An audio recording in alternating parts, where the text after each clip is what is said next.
Assalamualaikum warahmatullahi wabarakatuh. Perkenalkan, nama saya Nurfadilah Ma'gu, nomor urut absen 20 dari kelas 12-nya Al-Biruni SMA Negeri 13 Pangkep. Nah, pada video kali ini saya akan mempresentasikan dan menjelaskan mengenai salah satu materi di kelas 12 yaitu pembelahan sel. Sebelum itu, kita harus mengetahui apa sih itu pembelahan sel. Nah, jadi pembelahan sel di sini adalah proses ketika sel membelah diri menjadi dua atau lebih. Pada tahun 1858, seorang dokter Jerman bernama Rudolf Virchow mengemukakan teori mengenai sel, yaitu omniselula e selula, yang artinya setiap sel itu berasal dari sel yang lainnya, sehingga sel memiliki keahlian untuk membelah atau memperbanyak diri. Pembelahan sel terdiri dari tiga, yaitu amitosis, mitosis, dan meiosis. Amitosis itu adalah pembelahan spontan yang terjadi pada makhluk-makhluk atau organisme uniseluler. Sedangkan mitosis adalah yang terjadi pada sel-sel tubuh kita yang bertujuan untuk regenerasi sel-sel tubuh atau menggantikan sel-sel rusak dan juga untuk membantu memicu proses pertumbuhan. Dan meiosis ini adalah pembelahan yang membantu proses pembelahan sel-sel kelamin yang biasa membentuk sperma. Pembentukan sperma di sini namanya spermatogenesis dan pembentukan ovum namanya adalah pembelahan oogenesis. Baik, langsung saja kita akan membahas mengenai pembelahan sel amitosis. Amitosis di sini adalah pembelahan spontan di mana sel langsung membelah menjadi dua. Jadi tidak ada proses-proses atau tahapan-tahapan tertentu yang ada, hanya ini. Pertama kan intinya hanya satu. Kemudian inti itu membelah menjadi dua, lalu kemudian sitoplasmanya pun juga terbelah menjadi dua hingga akhir. Nah, membrannya pun akan terpisah satu sama lainnya sehingga terbentuk dua individu yang baru. Biasanya pembelahan ini terjadi pada organisme-organisme uniseluler atau organisme bersel satu. Contohnya adalah bakteri, cyanobacteria, dan juga amoeba. Selanjutnya, kita akan belajar mengenai siklus sel. Jadi, setiap sel mengalami yang namanya siklus. Sel sebelum ada mitosis atau terjadi meiosis itu ada yang namanya fase persiapan atau interfase.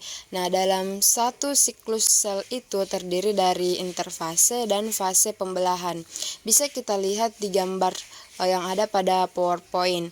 Pada interfase itu terbagi menjadi 3 tahap, ada G1, S, dan G2. Berarti interfase ini adalah tahap paling lama yang paling panjang dalam suatu sel, dalam suatu siklus sel. Baru kemudian setelah G1, S, dan G2 ada tahap pembelahan yaitu profase, metafase, anafase, dan telofase. Nah, setelah kita membahas mengenai pembelahan sel dari amitosis dan juga interfase yang terjadi sebelumnya, kita akan membahas mengenai mitosis. Nah, mitosis ini adalah pembelahan yang terjadi pada sel-sel tubuh atau biasa kita sebut dengan sel somatis. Pembelahan mitosis ini terjadi untuk mendukung pertumbuhannya. Kita kalau tumbuh kan harus bertambah terus selnya. Kemudian kalau sel-sel rusak kita harus gantikan dengan sel-sel yang baru. Maka pembelahan yang terjadi adalah mitosis. Jadi mitosis ini terdiri dari 4 tahap, yaitu profase, metafase, anafase, dan telofase. Bisa kita lihat di gambar. Ketika interfase di tahap persiapan ini benang-benang kromosom masih dalam bentuk benang-benang kromatin, belum memadat, baru kemudian di tahap profase kromatinnya itu nanti akan menebal dan memadat. Akan membentuk sebuah kromosom, yaitu di tahap profase. Lalu kemudian terjadi penggandaan kromosom, kemudian kromosom yang berbaris ketika metafase dan seterusnya kita akan bahas satu persatu. Oke, pada tahap mitosis yang pertama yaitu profase, pada tahap ini kromatin memadat dan menebal membentuk kromosom. Kemudian kromosom menggandakan lengannya membentuk sister kromatin. Setelah itu sentriol menuju ke kutub-kutub yang berlawanan dan membran intinya itu akan menghilang. Lalu proses yang kedua yaitu metafase. Pada fase ini kromosom berbaris satu-satu di bidang ekuator. Kemudian sentrometernya itu akan terikat pada benang-benang spindle. Setelah fase metafase, selanjutnya adalah anafase. Pada fase ini, sister kromatidnya itu terpisah, lalu masing-masing ditarik oleh benang-benang spindle menuju ke kutub-kutub yang berlawanan. Setelah itu, fase yang terakhir yaitu tahap telofase.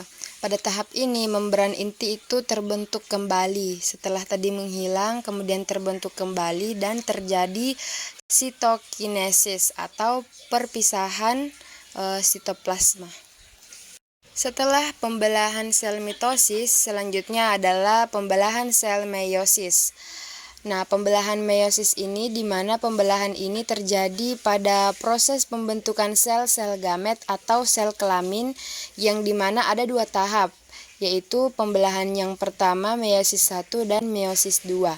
Jadi, sesuatunya ada profase 1, ada metafase 1, ada anafase 1, dan telofase 1. Lalu setelah telofase 1, tanpa melewati interfase lagi ya, setelah sitokinesis hanya melewati fase interkinesis saja. Jadi tidak ada interfase, hanya interkinesis lalu langsung masuk ke meiosis yang kedua.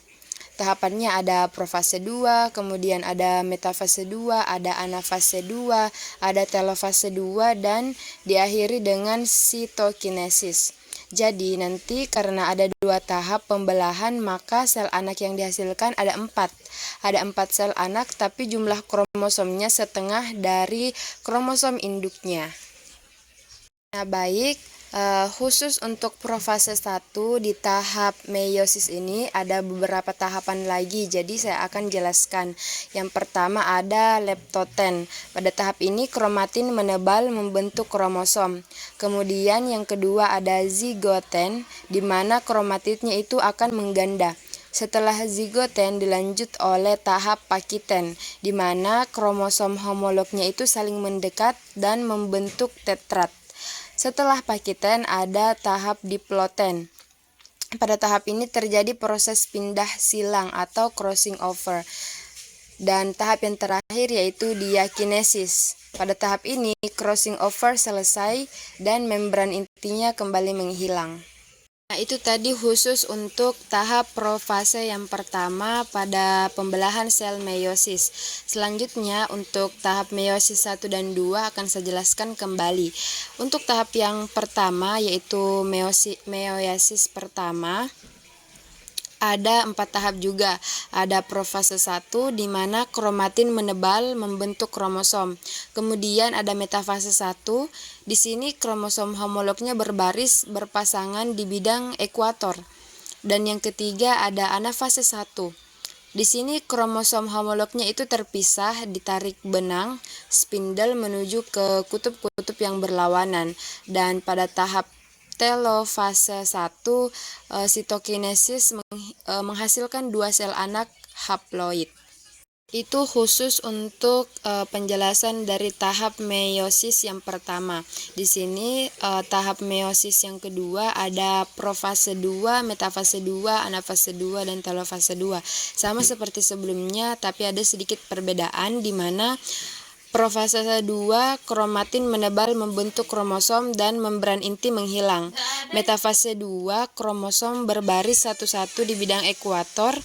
Di tahap anafase 2, sister kromatid terpisah ditarik benang spindle menuju kutub berlawanan. Dan pada tahap yang terakhir yaitu telofase kedua, di sini sitokinesis menghasilkan 4 sel anak haploid. Akan tetapi kromosomnya terpisah berasal dari spor 2 dari kromosom induknya.